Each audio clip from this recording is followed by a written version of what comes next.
자, 다음은 윤석열, 김건희 부부의 항소심에 대해 알아보도록 하겠습니다. 먼저 김건희 씨 항소심. 1심에서는 지금 징역 1년 8개월이 나오는데 항소심에서는 징역 4년. 물론 그럼에도 여전히 형량이 부족하다는 비판이 많긴 많은데 내용을 보면 도이치모터스 주가 조작 1심에서는 무죄였는데 유죄로 바뀌었고 그 다음에 명태균 관련 그 여론조사는 여전히 무죄에서 바뀌지 않았고 그리고 알선 수주에 관련해서는 샤넬백 2개 가운데 첫 번째 샤넬백 받은 거는 무죄였는데 모두 다 유죄로 하지 않습니까? 예, 어떻게 보십니까? 저는 전형적인 줄타기 판결이라고 봤어요. 그러니까 줄타기. 1심이 워낙 어이없이 판결을 해놓으니까 거기서 오는 착시 현상이 있을 수 있거든. 그거보다 올라가기만 하면 칭찬받을 수 있다. 그 다음에 왜 하필 4년일까? 정경심 교수가 4년이었다.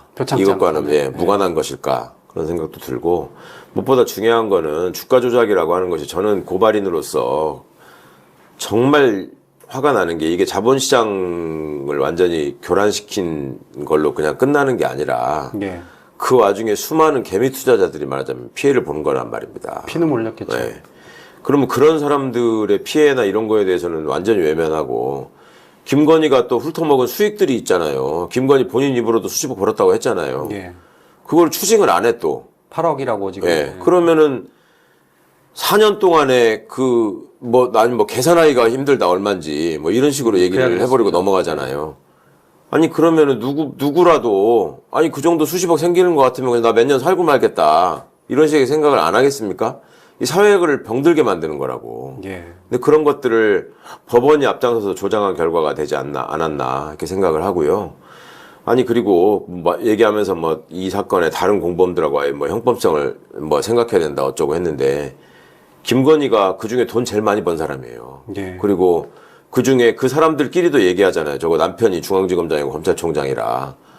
제가 대통령 되면 우리 할 수 있다. 아니면은 그 전까지는 또 저거 안 나눠주면 시끄러울 거다 이런 식의 얘기도 막 하고 그러잖아요. 그러면 김건희가 거기서 아주 주요한 역할을 한 사람이고 주가 조작을 한 범인들도 뒷배에 윤석열이를 믿고 그렇게 더 과감하게 했을 가능성이 높단 말이에요. 그러면 김건희가 죄가 절대 가볍지 않죠. 예. 그거를 어쩌면 저렇게 온화하고 부드럽게 넘어갈 수 있는지. 예? 과연 똑같은 일을 김혜경 여사나 김정숙 여사가 했다 그러면 우리나라 검찰법원이 어떻게 나왔을지 한번 생각을 해보십시오. 예. 이게 시선이 어느 쪽에 머물러 있는지를 알 수 있는 사례였다고 생각합니다.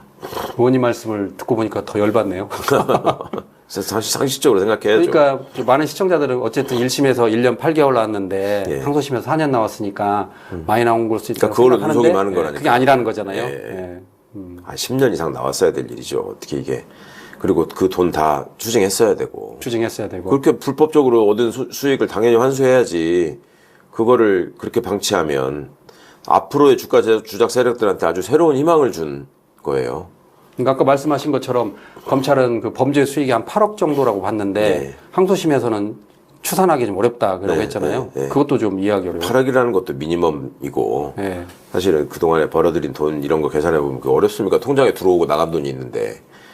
아니 그리고 더 기가 막힌 거는 명태균과 관련해서 여론조사 명태균이가 그렇게 해서 줘도 되는 거고 그 다음에 그 내용을 가지고 김영선 공천에 개입한 건 아니다. 세상에 윤석열이가 그 김영선이 해주라라고 내가 말했다라고 하는 게 그렇게 육성으로 나오는데도 개입을 안 했다고 하니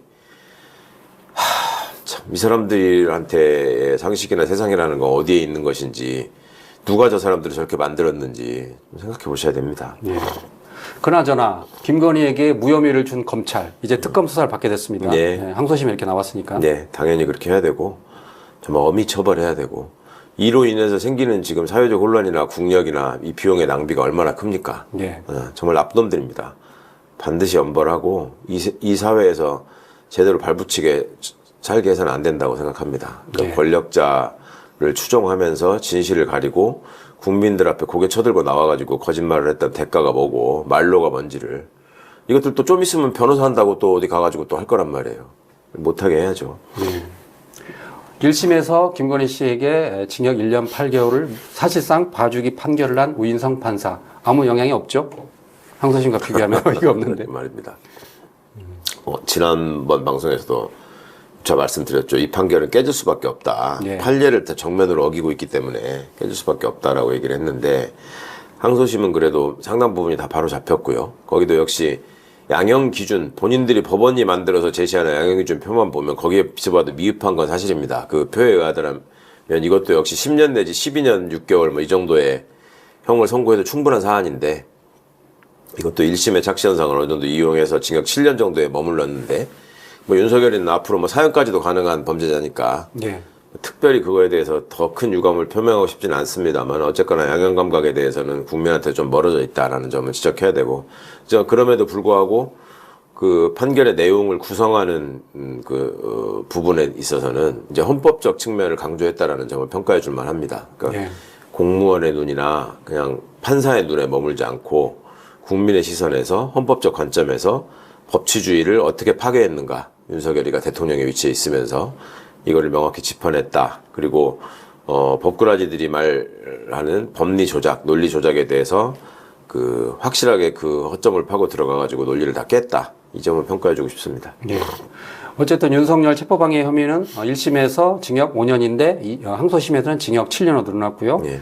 하나하나 보면은 먼저 그 경호처 직원을 동원해서 공수처에 체포영장 집행을 막은 혐의, 그리고 비화폰 통신기록 삭제 지시한 혐의는 1심과 같이 모두 유죄로 인정했습니다. 예. 그리고 두 번째, 그 일부 국무위원만 소집해서 국무위원 9명의 계엄 심의권을 침해한 혐의는 1심과 달리 전부 유죄로 판단했습니다. 예. 당시에 좀 말이 많았잖아요. 어떻게 그렇죠. 이걸 두 무죄로 사람은 뭐 전화를 받았으니까 뭐 예. 괜찮다 이런 식이었는데, 이제 그 사람들 어디 살았나 동네까지 다 언급하면서 그 시간에 전화하면은 그때 도착해가지고 갈 수 있냐, 예. 이것부터 이제 따져봤죠. 그리고 연락을 받은 사람이 가서 회의에 참석해서 심의를 할 수 있게 해줬어야지, 오지도 않았는데 그냥 이게 다 왔으니까 회의 이렇게 해버리는 건 그 권한을 침해한 것이다. 예. 뭐 상식적으로 납득이 가는 판단이죠, 당연히. 예. 그리고 헌정질서 파괴의 뜻은 추호도 없다라는 허위 사실이 담긴 피지, 그러니까 이게 프레스 가이던스 언론 대응인데, 이 피지를 외신에 전파하도록 지시한 혐의 역시 1심 무죄 판단을 뒤집고 유죄로 판단했습니다. 예. 그러니까 그런 부분이 공무원의 책임과 역할에 관해서 사실은 이제 중요한 부분이었죠. 뭐 시킨 대로 한 사람은 잘못이 없는 거 아니냐, 시킨 대로 그냥 거기 배포한 게 뭐가 잘못이냐, 예. 이런 식의 1심 판결의 내용이 매우 우려스러운 지점이었거든요. 그러면 다른 뭐 내란 주요인물 종사자들이 다 나는 윤석열이가 대통령이 시키는데 어떡하냐, 이런 걸로 빠져나갈 빌미가 되는 거였었는데, 철저히 그건 그렇지 않다. 공무원이라고 하는 거는 국민 전체에 대한 봉사자로서 성실 의무가 있다. 근데 이거를 내용이 사실과 부합하지 않는다는 걸 명백히 알고 있는, 그러니까 반헌법적인 일인데도 불구하고 이렇게 했다는 것 자체에 대해서 책임을 물어야 한다. 이 부분도 중요한 얘기였던 것 같습니다. 예. 그리고 계엄 해제 후에 그 허위 선포문을 만들고 그리고 이를 폐기한 혐의, 이거는 1심과 같이 유죄로 봤습니다. 예, 예. 그렇죠. 그거는 뭐 공용 서류 손상이기 때문에 이제 근데 책상 서랍에 넣어놨다고 하니까 이제 행사는 아니다. 행사는 아니다. 이 부분은 사실 이제 법리적으로는 사문서는 누구한테 주고 보여주고 해야지 행사지만, 예. 공문서는 어떤 용도를 염두에 두고 만들었고, 그거를 가지고 있으면, 그 해당 기관에서 가지고 있으면 그거 자체를 행사로 봐야 되는 거 아니냐, 이런 얘기들이 있었는데, 최소한 그거를 그 국무회의 회의록 같은 데다 철해야 된다, 라고 법원은 보는 것 같아요. 예.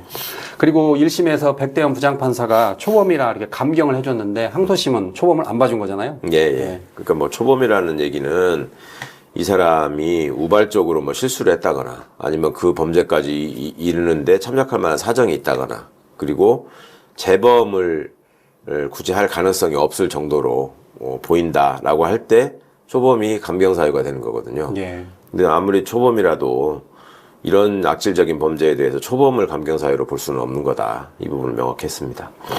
정리를 하면 김건희 씨와 윤석열 씨의 그 항소심은 모두 1심과 달리 그나마 형량이 좀 늘어났습니다. 예. 근데 그럼에도 불구하고 의원님 말씀하시듯이 여전히 부족하다라는 거잖아요.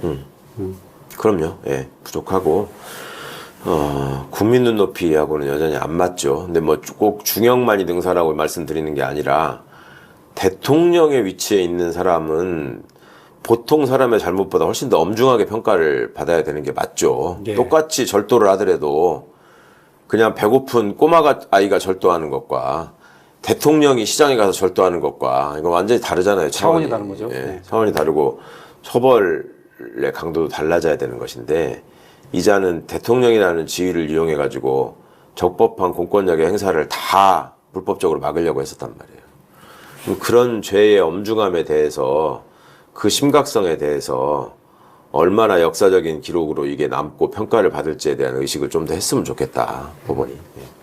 이게 앞으로 이런 짓을 벌일 사람들한테 참고가 될 거거든요. 그죠?